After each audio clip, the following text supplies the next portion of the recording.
On the early morning of December 8th, 1941, Japan declared war against Britain and America. The Imperial Japanese Army landed on the Malay Peninsula and advanced south.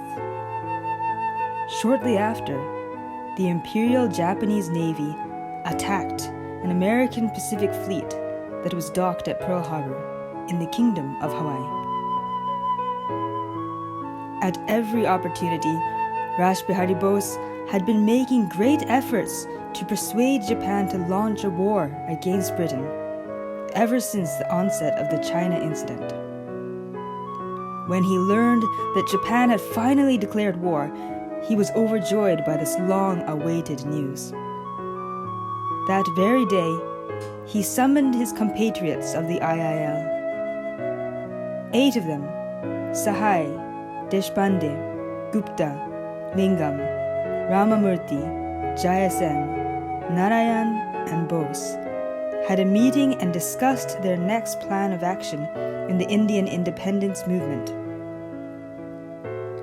At that time, the number of Indian residents in Southeast Asia was increasing rapidly, and it was predicted that the population would reach 2 million by September 1941. The Indian independence movement was very active there, and there was a well-developed network of communication throughout the area. There were many Indians who were supportive of Indian independence and Bose, and other members of the IIL in Tokyo believed it was important to get contributions from the Indian activists in Southeast Asia. When the Greater East Asia War broke out in December 8, 1941, the General Staff Headquarters in Tokyo made an announcement to the Indian residents of East Asia, through the Japanese military, stating that Japan did not consider Indians to be her enemy. The Japanese army rapidly conquered Southeast Asia, including Hong Kong, Thailand, Malaya, and Burma. In these areas, Americans and British were captured, but no Indian residents were held captive by the Japanese. On the contrary, the Japanese released the Indians from their cruel white masters and gave them freedom.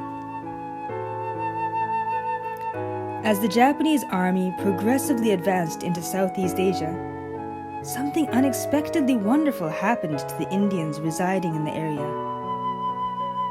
English people were dragged out of their homes and offices and were led to prison camps. On the other hand, Indian people were treated humanely, and they learned what it was like to be respected for the first time in their lives.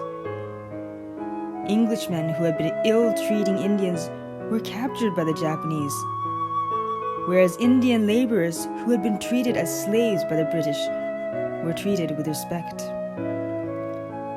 Japanese corporals would round up English captains and colonels, line them up, and lead them to a prison camp. On the other hand, Japanese commanders transported British Indian officers in special Japanese military vehicles that were used only by Japanese commanders.